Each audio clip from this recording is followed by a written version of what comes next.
back to another World Ablaze. This is your 2025 year in review. And a happy holidays to you sensitive types. Merry Christmas to everybody else in America. And with that being said, let's get to it. 2025. It's pretty much done. Got a few more days. And just so we're clear, I am recording this December 26th, 2025. So, yeah, we're a few days away from the end of 2025. Hopefully next year is better. Hopefully economically it's better. I know that this Christmas, this holiday, whatever you want to call it, is wasn't necessarily the best for everybody in terms of economics. Doesn't mean you didn't have a good time with your family, your friends, those that are close to you, the special ones. Didn't mean you didn't take some well-deserved time off to refresh, only to know that you got to go and face it all again. The weight of the economy was huge. Prices really didn't come down. I know we won some battles, $1 here, $1 there, 40 cents, 30 cents, whatever. But interest rates were still sky high. Housing rates still sky high. The two things that can't be equal, right? High interest rates for mortgages as well as high cost of housing just doesn't equate, doesn't work out. Not for anybody planning to buy, anyone who wants to have any ownership stake in America whatsoever. Forget that. Ship sailed.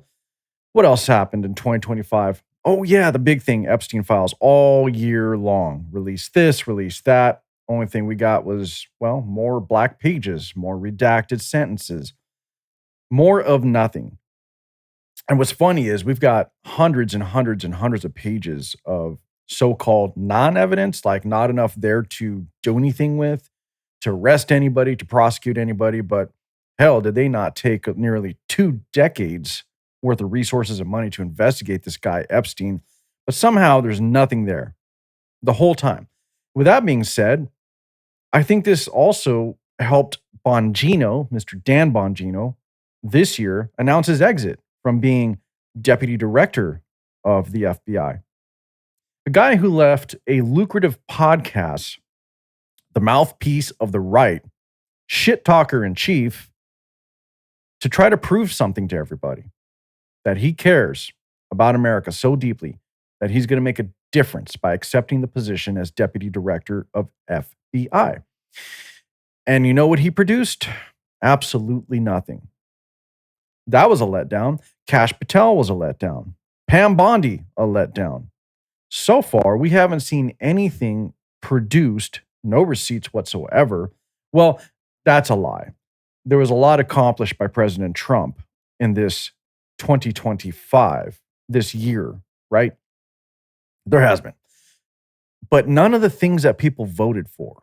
People wanted everyone involved in Epstein arrested and sent to jail. We wanted the swamp drained. 2.0, by the way. Swamp drain 2.0. That didn't happen.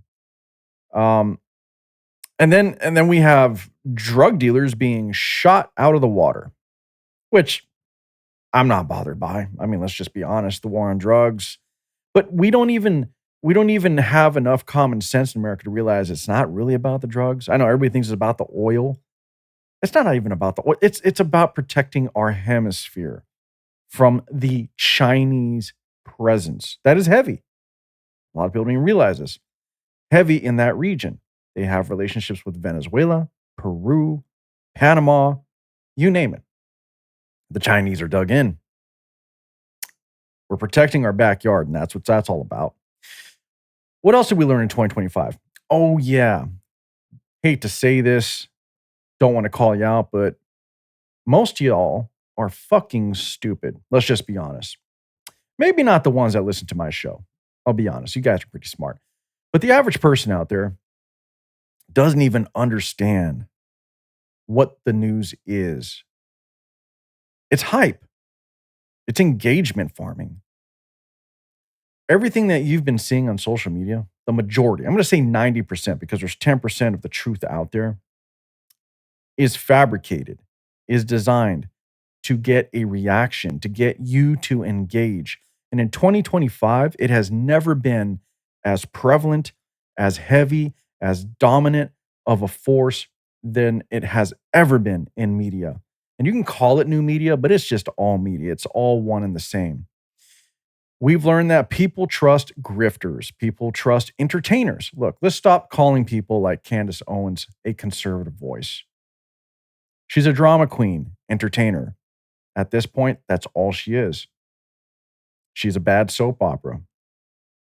We have Gen Zers trusting people like Nick Fuentes as the voice of America, another flip flopping grifter. Changes positions and who he supports by the minute or by whichever way the wind blows, to be quite honest. I love Tucker. Tucker platform me. Tucker's amazing.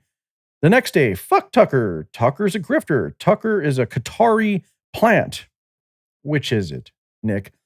And while he had his 15 minutes with people platforming him, such as Tucker and Piers Morgan and even Patrick Bet David and, oh yeah, Dave Smith, another grifter, even with all that, his popularity was waning once again, sinking back into the depths,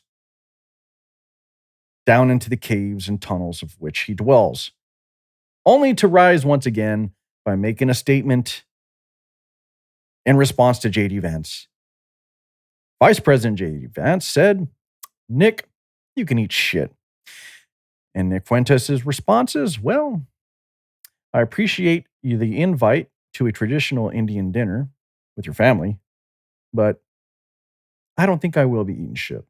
I will refuse that invitation. Ooh, burn there, Nick. Good one. Good one. Very fucking funny. But clicks and likes nonetheless. And we've seen this with everybody's favorite political influencer. I don't know what else to call them anymore because they're really nothing more than just that. They're just people online jockeying and fighting for your likes and clicks, for your attention. They won't have real conversations with the people who have anything real to say because it's all based on how many followers you have. That's it. I guess followers equate truth. Followers equate how real you are, how relevant you are. But we all know that's not necessarily true. Some people play the social media game, some don't. That is all there is to it. And most real truth tellers, most real truthers don't play the social media game, or at least they don't play it well. So again, we've learned that the grifter community is winning. And I'm hoping that in 2026 we can put that as just as far behind us as possible because we don't need people to continue to live with their head buried in the sand, raising it up once in a while because they feel the change, the sudden tension, to read a fast flashing by headline and go, oh, is that what's going on? Well, I'm putting my head back in that hole because the headlines ain't it, honey. Just saying. You got to read past the headlines.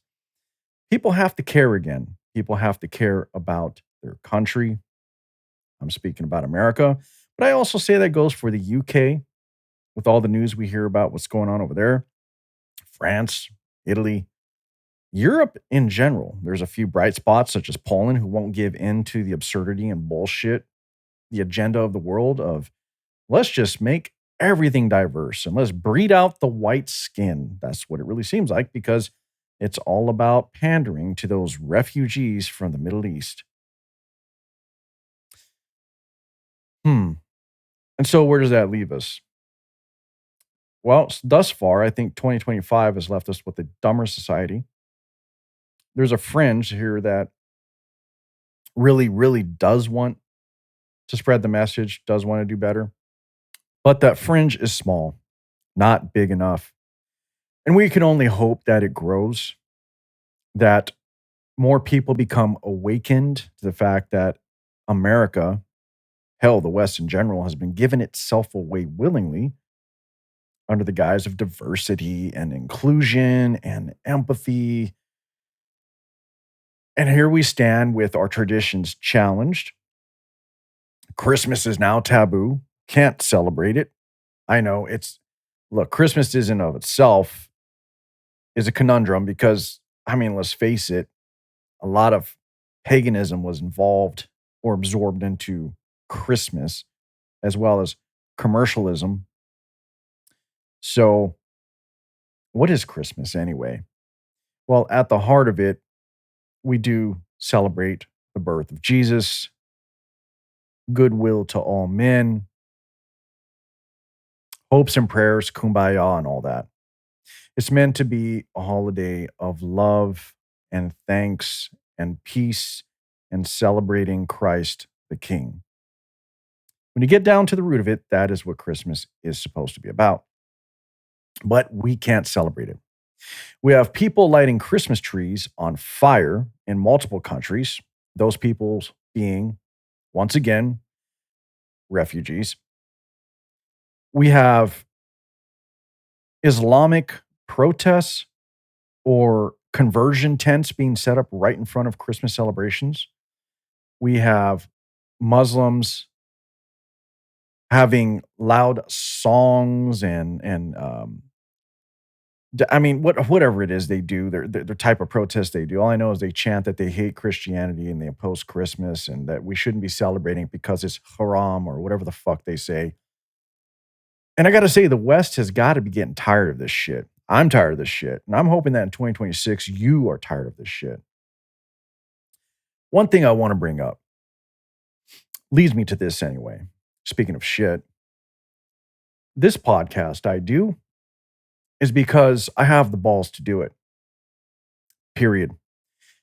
I've had criticisms, I've had attacks online, and I've had people tell me, well, all you do is talk shit. Talking shit, really. Let me address that. What exactly is talking shit? Hmm? Here's what I say. I'm a bearer of truth, whether you believe that or not. Why? Because I go beyond the headline. I do some actual research. I actually have interviews with SMEs, or, well, for those who don't know what that means, subject matter experts, with authors, with people in the medical profession, with people in the intelligence community. You name it, I have interviewed people within those areas. I walk away with a bit of knowledge. I do. My opinions are informed to say the least, and I have a keen eye for bullshit and patterns. So, what I do is not merely talk shit, I bring things to light. And sure, some of it is my opinion, opinions based on real life experiences, things that are actually happening, and again, observing patterns. What I do is I have the balls to say it and challenge it. Question is, what are you doing? And for all those who are listening right now, who are afraid to speak up, who have their Instagrams and Facebooks privatized so people can't see what you really say or how you feel, who hide behind memes and pictures as your profile, what are you doing to challenge the norm? What are you doing to stand up to anything? Are you even having these conversations with your friends and family? Does it matter to you? Do you even have the gall to get up and do the least most basic thing you can do in the United States to make a change, a difference, such as cast your vote? You even do that. So while those people who criticize me, and not just me, there's many like me that are criticized, who say we're just merely talking shit, what exactly is it that you're doing? Are you living in fear? Are you living in the shadows, afraid to lose that contract, that job, your position in society that you, I don't know, clawed up for? You don't want to get knocked back down the pecking order? Well, there was a quote, well, I'm quoting anyway, something I heard recently that was very true. Forgot who said it, but basically, greatness is not had. Greatness is not made between 9 to 5. Interesting, but true. Marinate on that for a bit. If you're too afraid to stand up for what you believe in or question anything or even hold your elected officials accountable, that's even if you voted for them anyway, then sit this one out. Your opinion no longer matters. If you can't read beyond the headlines and think that people like me are just talking shit because you're uninformed, then again, just sit this out. Don't even open your mouth because what you have to say doesn't fucking matter. But for those like me, we risk it all every day. What I say is out there in the open, in the public. I don't hide it. Anyone can find it. And you know what I think? Good if they do. Maybe it'll spark some conversation. Maybe it'll challenge you. Doesn't mean you have to agree with me, but I'm guaranteeing that after you hear what I have to say, that you're going to have a conversation with your friends and maybe even your family about these things because you don't normally think about them. And that's what people like me are here for. Am I right all the time? No, absolutely not. But none of us are. I don't care who you listen to. I don't care if you're a Vince fan, an Owen Schroyer fan, a Joe Rogan fan. All of those guys get it wrong. Joe Rogan gets it wrong a lot, but he also admits it. So kudos to him for that. Owen Schroyer, I respect him, but talks out his ass a lot as well. Let's just be honest. So pick your poison, I guess. All I can say is going into 2026, stop looking at your damn phones. I get it. It's entertaining. It's addictive. You get the dopamine hit, instant satisfaction, clowns jumping, bears on roller skates, etc. It's all fun. Candace Owens, the drama continues. Yes, I know. It's entertaining. It's a soap opera. I know. It's a soap opera. Nick Fuentes saying outlandish shit you can't turn away. I get it. But the more you watch it, the more you believe it. And the less that you cross reference what they're saying with facts and data out there, the more you feed into it, the bigger they get, the more it spreads. And before you know it, society is lost. Brain rot is real. And you got to stop eating the poison. So, with that being said, will I give up social media altogether? No. By the nature of what I do, it's kind of hard to do. But I'm not relying on it for my everyday opinions. I'm not letting it shape what I think. I just use it to get a pulse on things. More than anything, I use it just to spread my content out there. And so that's why I support a lot of independent podcasters, a lot of independents. And I'm going to share some of those independents with you. I think it's important that you support, well, not just because he's family, my brother, the Manuel Font Show.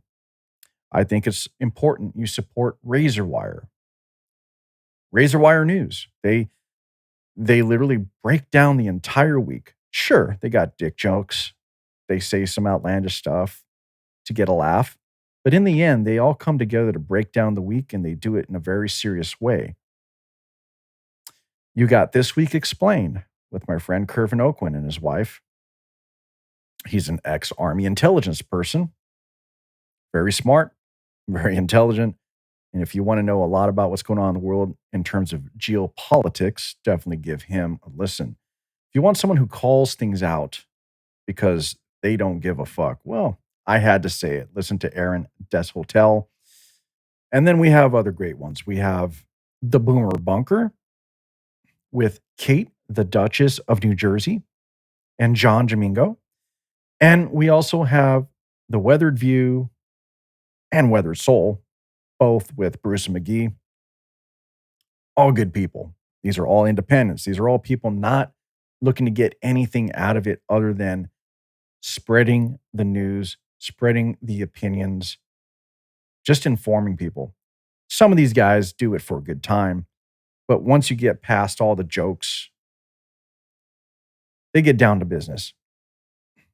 So why don't you open up your minds and get away from what the media is pushing on you? Get away from what is being presented to you out of context, these likes, clicks, clips, sound bites. Go listen to some independents who actually put the time in, who put the work in, who are trying to tell you something. You may not like all the people that I just mentioned, but regardless, give it a go. You never know. And so, where are we at this Christmas, this holiday? Well, mine was fine. It's just me and my wife this time. My wife had a good time. And I got to say that this Christmas, I got sick. I'm still sick recording this, to be honest. And but no, no, don't need any oh, get better, George, any of that. It's okay. This happens once a year. Unfortunately, this time it fell right on the Christmas holiday. And I may even be sick into my wife's birthday, unfortunately. But, this makes you reflect on a lot of things. And after having such a hard 2025, not just for me, but it just seems like for America, you got to be thankful. You got to be thankful. You got to reflect. You got to be thankful for your special someones. You got to be thankful for the people in your life. And so, with that being said, I'm absolutely thankful for my wife, Mrs. Christine Fonts. Puts up with a lot of shit, to be quite honest. I mean, I run a business. I got a job.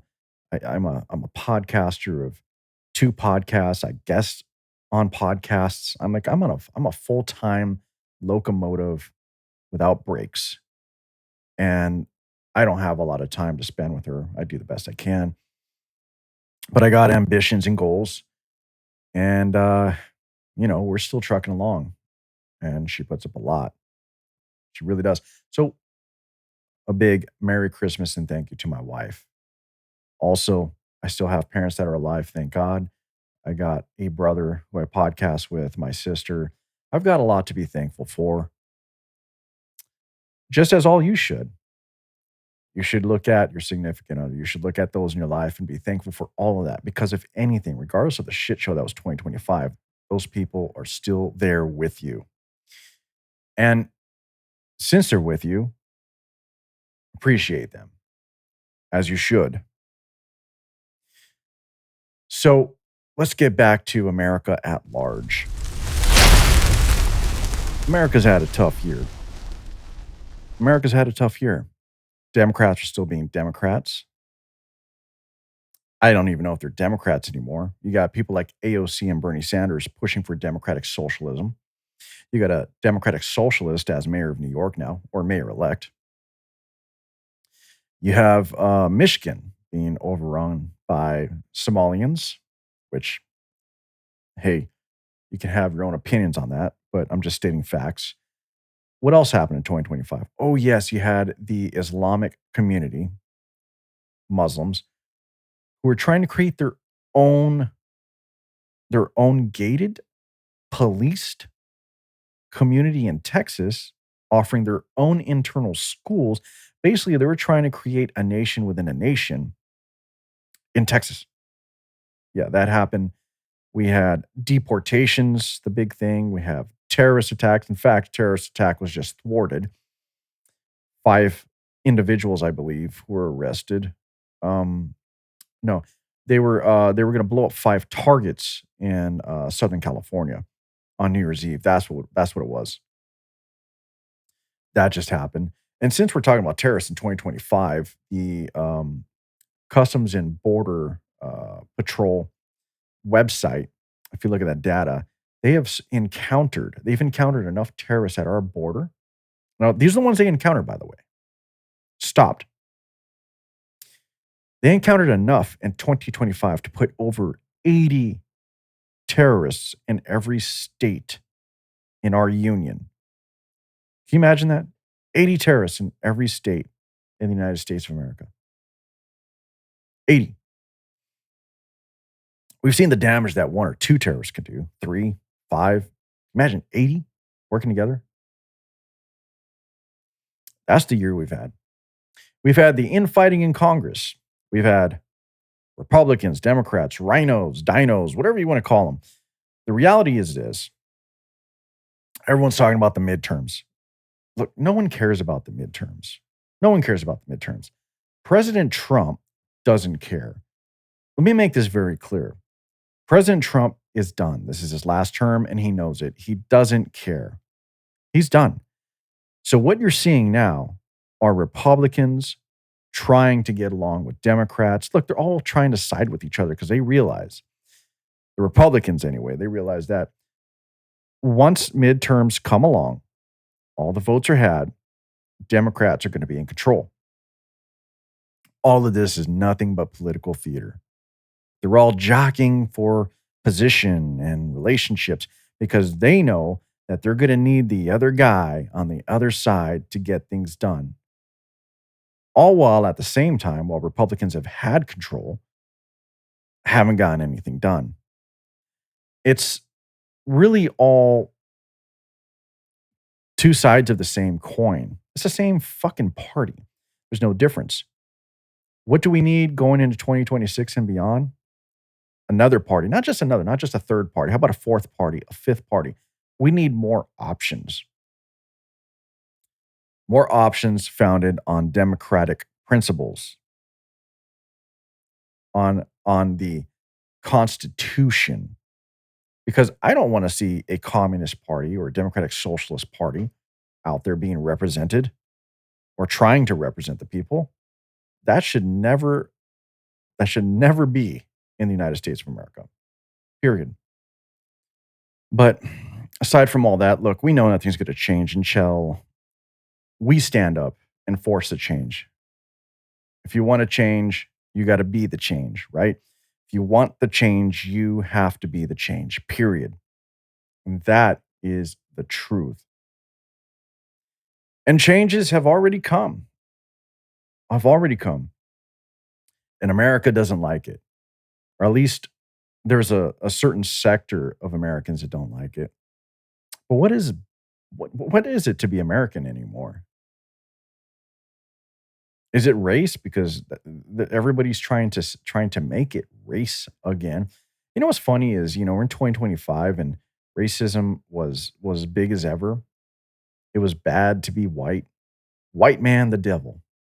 The white devil. That all came back.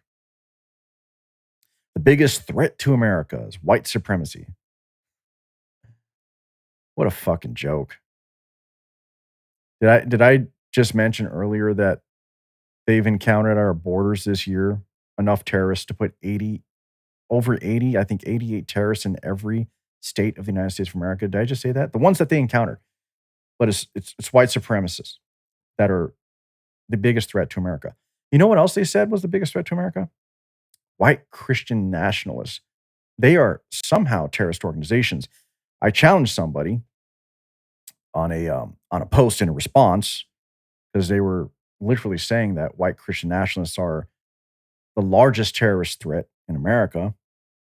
And I asked, how many recognized national or white Christian nationalists are designated as terrorist organizations? How many are there?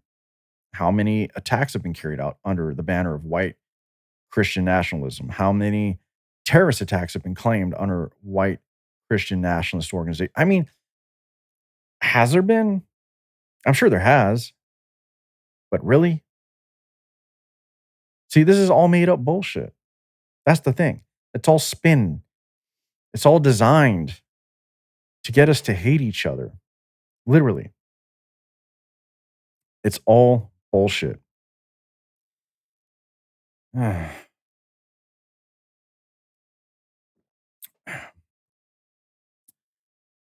so, with that being said, how was your Christmas? Because apparently it wasn't good for everybody. Apparently, America was too busy tearing families apart. And I'm referring to the deportations. Absolutely. And we have messages like this. Let me go ahead and play this little snippet with the sad music in the background. The sign reads, "Because of ICE, thousands of kids will be without their parents this Christmas." How does that make you feel, everybody? Do you feel guilty? Do you feel bad about it? Do you feel that it was your responsibility to look out for the decisions of the parents? Hmm? Does it make you feel bad that these families made these decisions that caught up to them? Does it make you feel bad that criminals know when they're being criminals, that they know when they're doing things illegally? Oh, I can't say that, especially as a white person, right? Because that's the other thing they're saying. We're tearing families apart. ICE is tearing families apart. White Christian nationalists are tearing families apart. They're behind all of it. They're behind all of it. That's what's going on. Now, how about a person who is the undocumented immigrant is a person tearing their family apart? How about that? They were here long enough illegally to settle, get jobs, and have a family. And during this entire time, didn't make an effort to become documented. And I know it's a long process, but you got to at least get yourself in the system and in the queue. They haven't even done that. And it caught up. It caught up to these people. They made the decision. Look, if I get pulled over as a drunk driver and I got my kid in the car, what do you think's going to happen?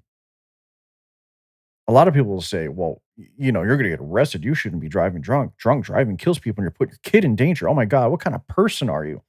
Right away, the blame shifts to me, right?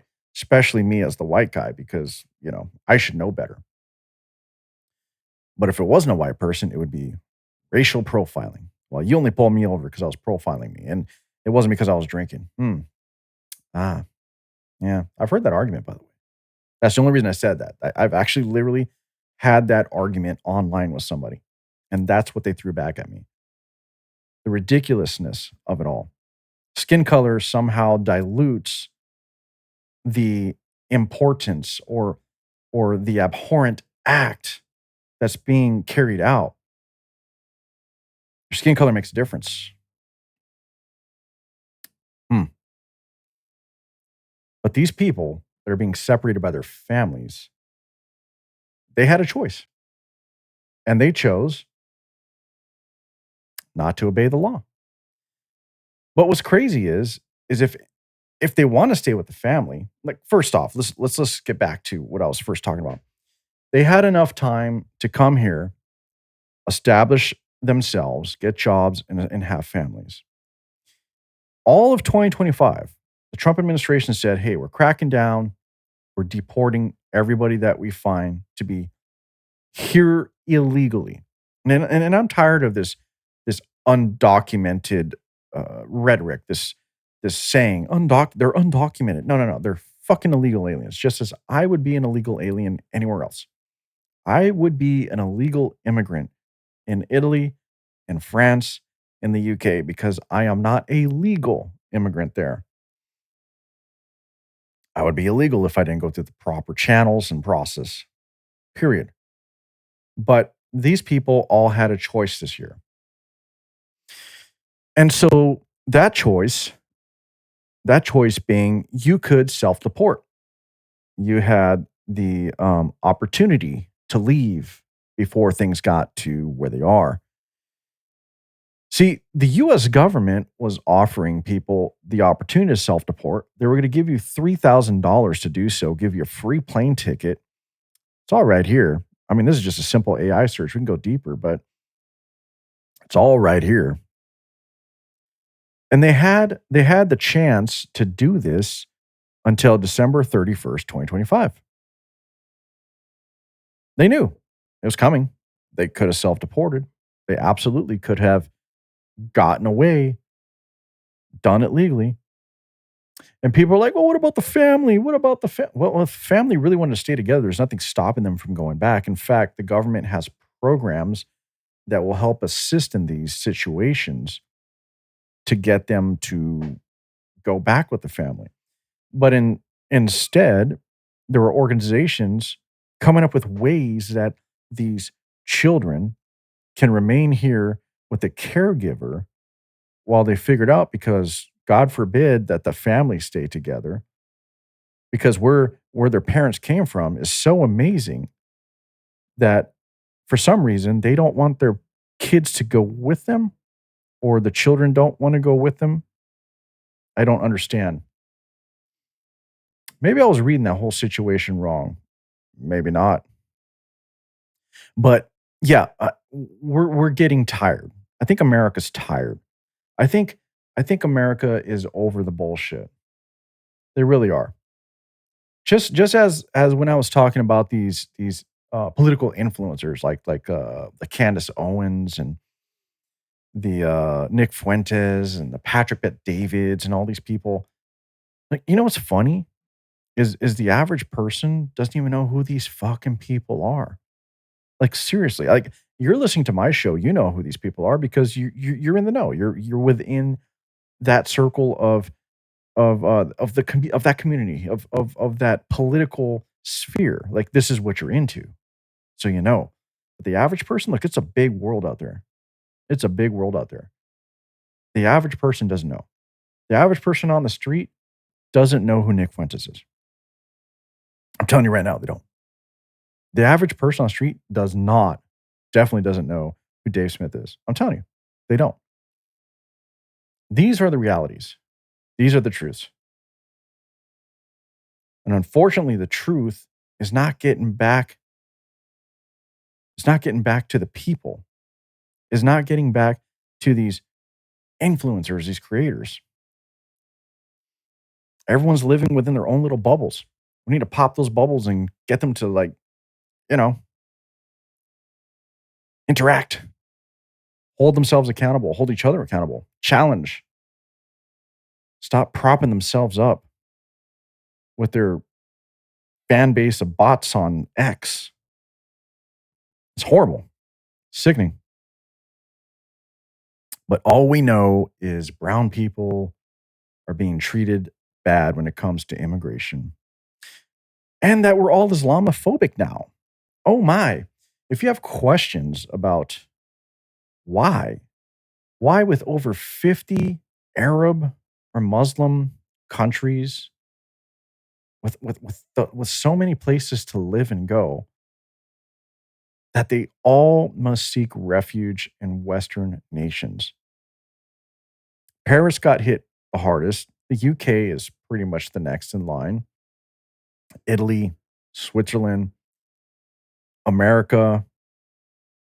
America's slowly getting up there as well. If we question why, you're Islamophobic. So why can't we question why can't we question the reason these people are coming here? And not that they're coming to America or to Western nations, but that they're trying to create their own nations within a nation. Like they're refusing to integrate. They refuse to stop annoying the locals. Like, do we really need calls to prayer throughout the cities and where these immigrants reside? Is that necessarily? I mean, look, if you're a Muslim, you know very well, you know damn well when your time is to pray throughout the fucking day. There's this modern thing called a watch, really not so modern, been around for a long time. You can set what's called a schedule to it, right? And so when you're supposed to pray at like 5 a.m., I guess, and then I don't know, it's like 5 times a day. But you can literally set a schedule. And guess what else you can do? Throughout your daily routine, you can set like pre-alarms, especially with these nice digital watches or on your iPhone that you have, you know? And then you can say like 15 or even 30 minutes before if you need, you get like a pre-alert. Oh, it's gonna be time to pray. So you know that it's time to go to the mosque or go inside and to your house or wherever you got to go to pray. Because 5 times a day you got to do this. But no, you act like you're surprised. You take over an entire fucking street, block traffic, block emergency services, everything, so that you can all pray. Because we need to be respectful of your religion. Your religion is your problem. Period. Your religion is your responsibility in terms of you wanting to worship under the guidelines of that religion. Again, your religion is your problem. Period. You know what time you got to pray. It is not for you to inconvenience everybody else. You're doing it on purpose and you know it. It's a soft invasion. You're trying to show authority. You're trying to show people that you're in charge, that they will bend to your will. Going into 2026, I think there might be a change. I think people are over it. I think people are done with the bullshit. I really do. And I'm really worried about what we're going to see in 2028. And if you think everything I'm saying is just talking shit, well, hell, I got this video, and this is not AI. This is a video that was made that was a message to other Muslims. You know what? I'm not going to wait long. Let me play this video. Let me go ahead and just play this video. And you be the judge. You tell me if I'm wrong. But here we go. Oh my God, you look so cute. Right here, right here, right here, right here. Okay, okay, okay. MashaAllah, adorable, adorable. Assalamu alaikum, guys. Walaikum assalam. Are you guys celebrating Christmas? Sure are. Beautiful lights, Christmas vibes, it's the best. You do know by celebrating Christmas, you're agreeing that Allah has a son, right? Dad? Is that true? No, baby, that's not our intentions. So it's okay to celebrate it. Don't listen to her. She's being extreme. Actually, by participating in this holiday, you're accepting that Allah was born today. But Dad, that's totally haram. Unbelievable. Why you gotta make Islam so difficult, huh? It's like everything is haram with you guys. Can't I just have a day where I take my kid out, we celebrate by opening some gifts? I mean, what's the harm in that? I'm glad you asked.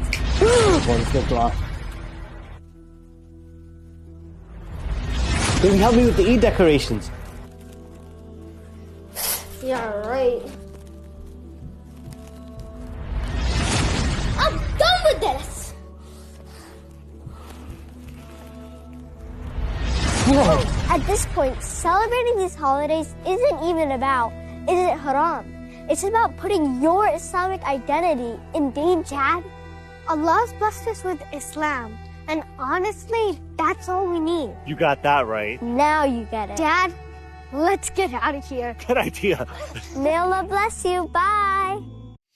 So what y'all think of that video, huh?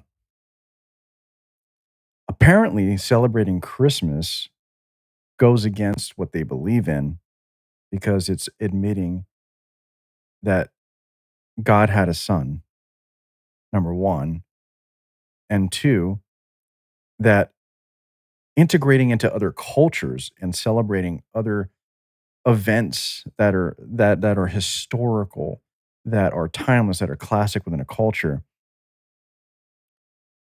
is haram because it challenges your Islamic identity.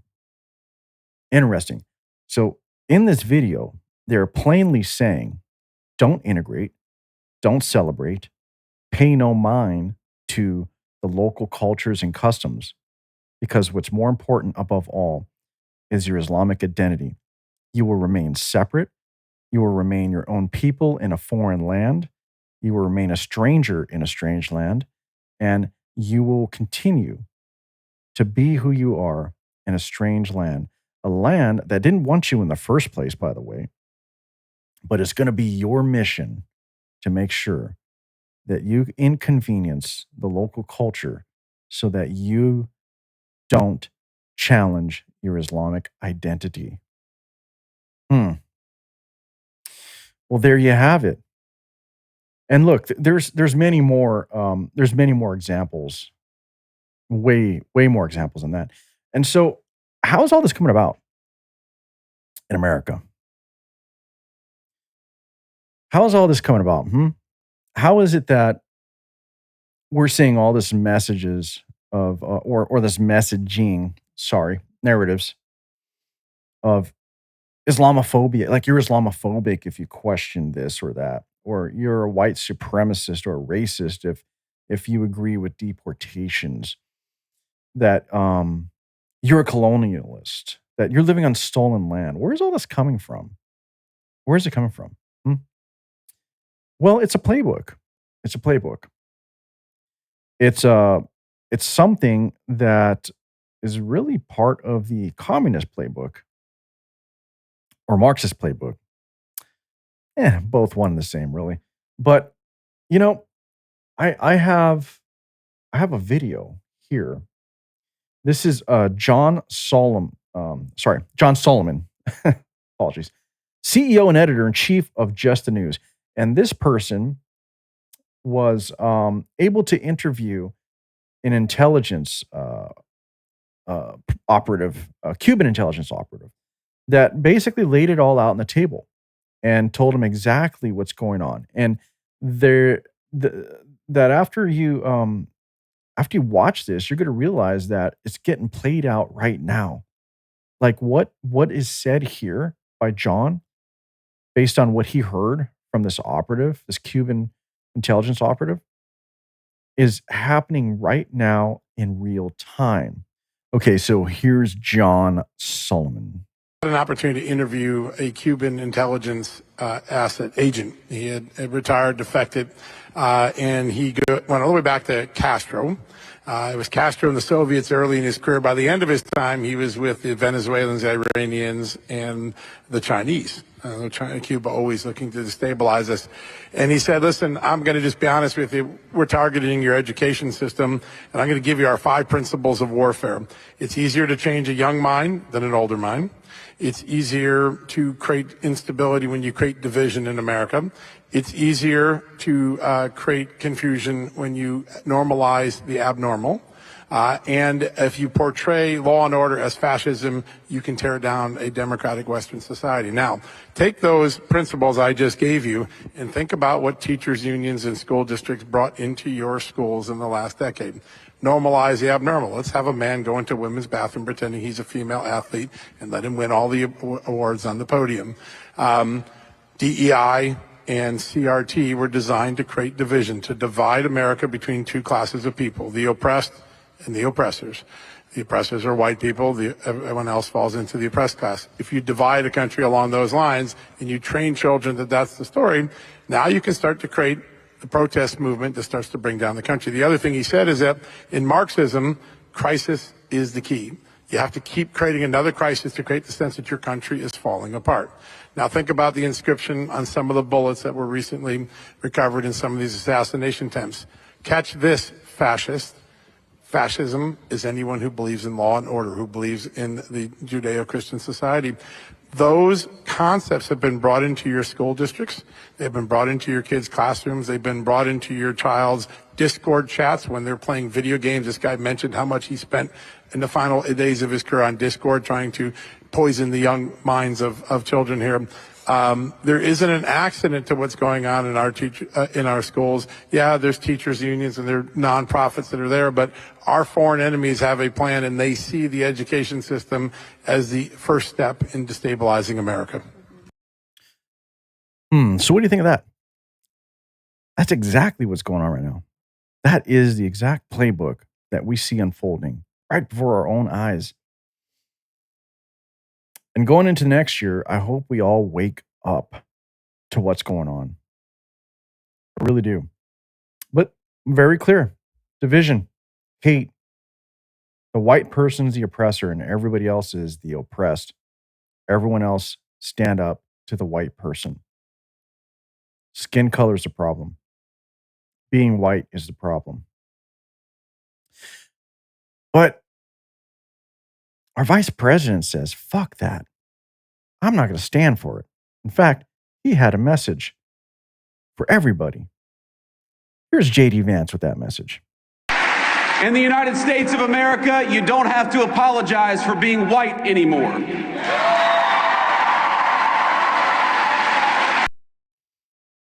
Really, JD? Well, there you have it, folks. It's okay to be white again. It's all right. And look, some of you may take this wrong. You might take this wrong. This isn't about being white. It's not about color. I'm going to tell you right now. My generation growing up, and this has been said by others, and in fact, Aaron said it best. Des Hotel, I had to say it podcast, his most recent episode where he made this point, and it's very true. Um, Gen X, when we're growing up, that whole thing about, "Oh, I don't see color," and then it became racist to say you don't see color. Well, we didn't see color. It's not because we didn't want to see color, it's just color didn't matter. Who you were mattered, your character, your person. We hung out because, hey, you were a cool guy, you're awesome chick, whatever. You're just good people, and we judge people based on who they were, their person, what they're made up of inside. That's what mattered. But today, it's all about color.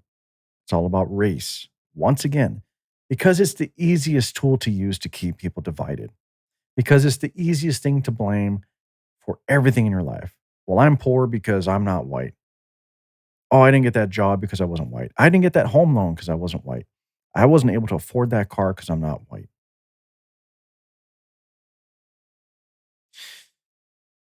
You s- Do you see the pattern?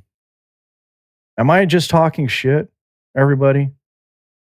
Just talking shit? No, the pattern is out there.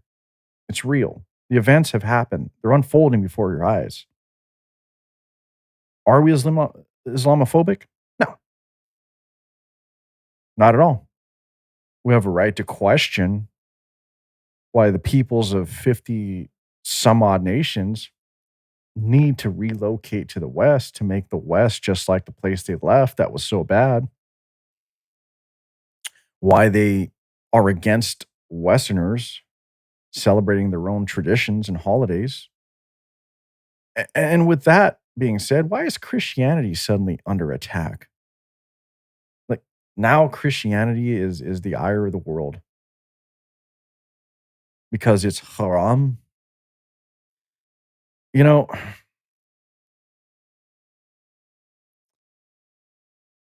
Islam is an ideology of conquest and subjugation. I've said it many, many times. It was founded so long after Christianity, so far down the road. It was made up by a pedophile, period. A person who married a 9-year-old girl. That's who you worship. That's whose word is above all. Muhammad. That's just truth. I don't care if it offends you. It's truth. That's all there is to it. This was a person that was hell bent on conquest and spreading Islam in a violent way. This this this this person went ahead and led the charge himself and conquest, killed people who wouldn't convert to Islam. This is who you worship. This is who you respect.